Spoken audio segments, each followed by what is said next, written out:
Good evening. Just a few months ago, we were expecting Crossrail to be open this week, but instead we heard today about yet another delay and yet another financial bailout. Tonight, we don't even know when the new route connecting East and West London will finally be completed, let alone how much it will finally cost. The already delayed date of autumn next year has now been pushed back indefinitely, and as much as £2 billion more is needed to finish the project. Well, with the latest, here's our political correspondent, Simon Harris. Welcome to Crossrail, London's stunning new commuter line. Only it isn't. This is Bond Street Station, unfinished and nowhere near ready for trains, let alone passengers. Yet, if all had gone to plan, the builders would have moved out yesterday, ready for Crossrail's grand opening. This morning, commuters should have been using Crossrail to travel to work for the first time. Instead, this so-called flagship project has turned into an almighty and costly embarrassment. When Crossrail's budget was set in 2010, the project was supposed to cost £14.8 billion. Today, thanks to another injection of taxpayers' cash, that rose to £16.8 billion. But an added contingency fund could push the final bill to £17.6 billion. The idea that we need over £2 billion to get this project open, and we still haven't got an opening date. Goodness me, what a mess we're in. Last week, Sir Terry Morgan, Crossrail's chairman, resigned. He's been involved in a spat with Sadiq Khan over when the mayor was told yesterday's opening wasn't possible. Today, at the West London depot, where trains costing hundreds of millions of pounds are going nowhere, the mayor and his transport commissioner were in no doubt who to blame. I think today's a damning indictment on the previous Crossrail Limited management team. How much are you to blame? Well, I think I should have known far sooner from the Crossrail chair what was going on. Why didn't you ask tougher questions earlier? Well, the thing is this, we asked all the right questions. Do you take any of the blame? Well, the way the project was set up actually prevented me from fiddling around with the Crossrail management at all. Can you guarantee there will be no more bailouts? I'm afraid I can't give a definitive answer on when Crossrail Limited will open the central section, and that means we can't give a definitive answer in relation to the cost. Sue Turpolowski from the Federation of Small Businesses said some firms could struggle because of the continuing delays. A lot of people now, because of the cost of actually being in London with rents and rates, people are moving further out. So this is actually fundamental now for them to be able to keep staff. And this delay could mean they're going to lose very good, vital staff. There is still uncertainty about whether the new trains will work with the computerised signalling system. Months of testing lie ahead. But that can't happen until the builders are finished. And a glance at stations like Bond Street show even that is a long way off. Oh, Simon, what a mess. We don't know the time scale. We don't know the final cost. What are the consequences of all this on Londoners?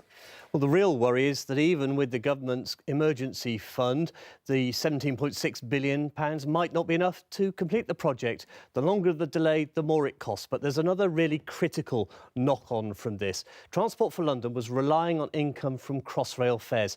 That cash flow simply isn't going to happen for another year. And we know that TfL's finances are already in a bad way. TfL's new business plan should be published this week, so we should then get some idea of whether it will have a knock-on onto fares or other projects that might have to be postponed or cancelled. And finally, there's the damage to London's reputation. Transport for London, the mayor and businesses desperately want the government to commit to Crossrail 2.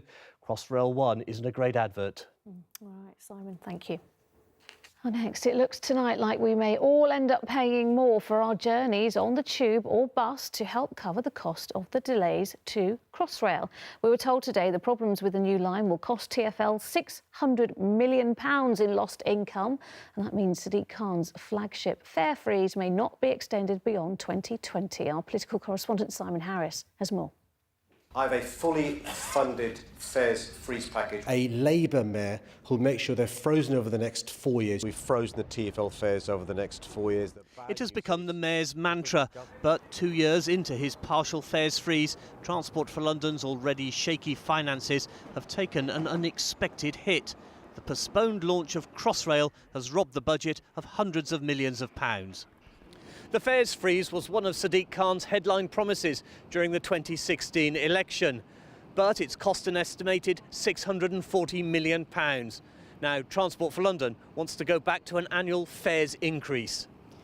Even before the Crossrail fiasco, TfL was facing a budget deficit of almost £1 billion. The delay to Crossrail could mean £600 million in lost revenue from fares and advertising. TfL bosses are now calling for a fare rise of inflation plus 1% from 2021. Well, we've assumed that we will be increasing fares at the end of the mayoral term. The mayor made a commitment to freeze fares in this term. We've made an assumption that we'll go back to increasing fares at the end of this term. But that would need the mayor's approval. Sadiq Khan must first win the election in 2020 before agreeing to a fares U-turn. What I'm not going to do on ITV London is announce my manifesto. But You're not saying whether you're going to freeze fares for a second term? No, I'm not going to unveil my manifesto to ITV London today. The election's in May 2020, and I'll be... Surely Londoners deserve to know whether they can afford to have another fares freeze. Well, you tell me any mayor who's published his manifesto 8 months before the election, I'll tell you a losing mayor. TfL's business plan also reveals other cash flow casualties which will hit commuters. Some long-awaited upgrades to stations like Camden Town and Holborn have been delayed. £500 million worth of new signals on the Piccadilly line have been postponed. Freezing fares obviously felt like a good thing, but we need responsibility here. You freeze the fares when you don't have the money, you just store up a problem for us, and that problem is here right now. TfL has also made clear the 30-year programme to modernise and rebuild the Underground can't be finished without large sums of extra money from the taxpayer. Simon Harris, ITV News, Bank. Good evening. It is happening right now. Voting has started. Conservative MPs are deciding whether or not they want Theresa May to stay in her job. In the last half an hour, the Prime Minister has promised not to lead her party into another election. At stake today, still the leadership of the Conservative Party and the future direction of Brexit. So, how do we get here?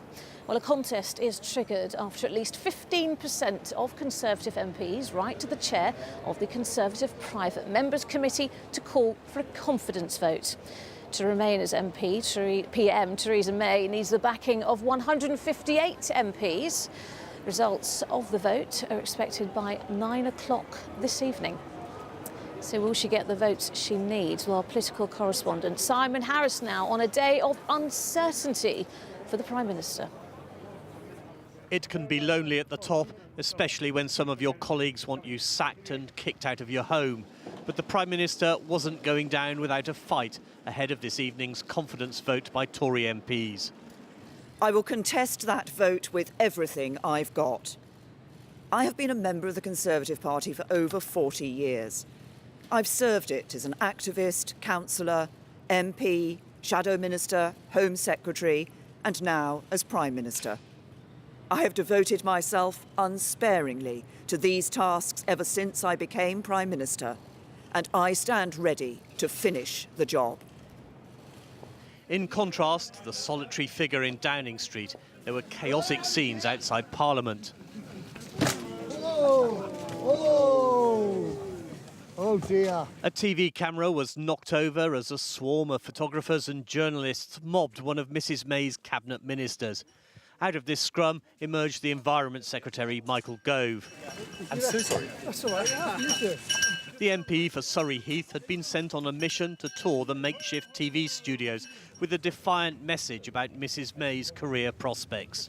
Will she survive? Very nice to see you, absolutely. I think the Prime Minister will win tonight, and I think she will win handsomely. And I think that's the right thing for the country. In the Commons, Mrs May faced MPs with everyone wondering would this be her last appearance at Prime Minister's questions.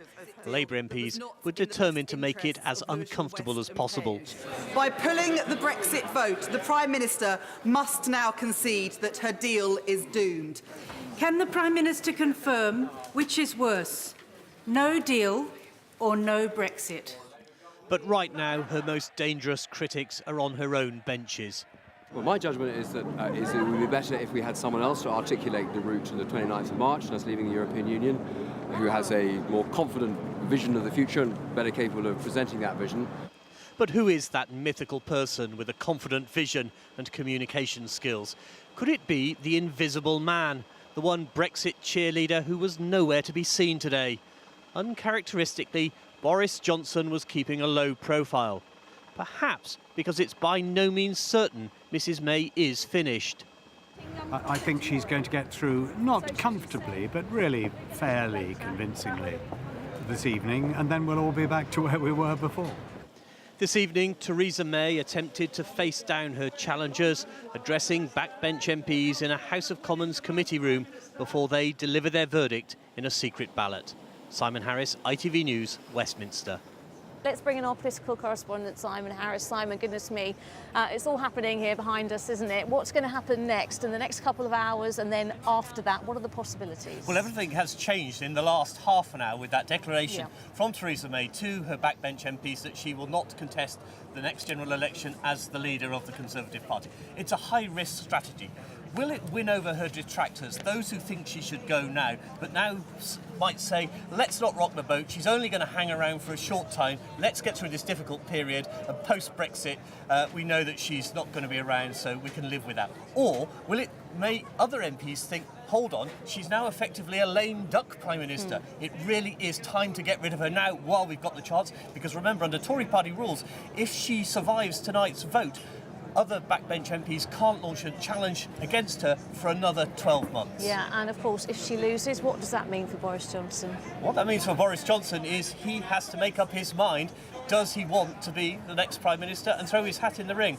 I'm told that he sent a message to his dad last night, cancelling a dinner date this evening, saying it looks as if the leadership is kicking off. Goodness me, it certainly is. Simon Harris, thank you so much. The government announced today it'll be giving it more money to help tackle violent crime. The extra cash will also be used to cover pension costs. But there's already been criticism that the rise in funding is too low and will have to be paid for with tax rises.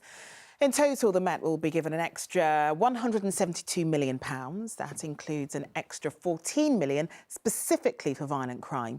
But around half the total will have to be raised by the Mayor putting up council tax. Our political correspondent, Simon Harris, is at Scotland Yard for us tonight, as you can see. So, Simon, are the Mayor and the Met happy with this? Charlene, on the face of it, this is the Christmas present the Met was hoping for, more money. But if you think London's Mayor is preparing to write his thank you letter, think again. Sadiq Khan is furious, saying it's nowhere near enough to bring the number of police officers back up to where they were. And he's especially angry that the bulk of it comes in the form, as you say, of permission from the government for him to put up council taxes. Even if we increase council tax to the maximum I'm allowed to do, and I will do so, it will still mean police officer numbers being the lowest they've been for many, many years. It will still mean youth services not providing the facilities young people need. And I'm afraid it will still mean the action the Home Secretary said needed to be taken, not being taken. The Mayor has been criticised by his opponents for not getting a grip of London's violent crime epidemic. He argues that government cuts are partly to blame, but the Minister in charge of policing, who's also a London MP, says it's nothing to do with the number of police officers. You need really robust policing, and you need effective prevention and intervention to try and steer young people away from violence, drug running and crime that has devastating consequences for them. You need both. So anyone claiming that the only solution to ending serious violence on the streets of London is more police officers is deluding themselves and us. If you're wondering how much council tax bills will go up, well, this year the Mayor asked Londoners in an average Band D home to pay an extra £12 a year towards the cost of policing. Next year, that part of the council tax bill will double to £24. OK, Simon, thanks very much.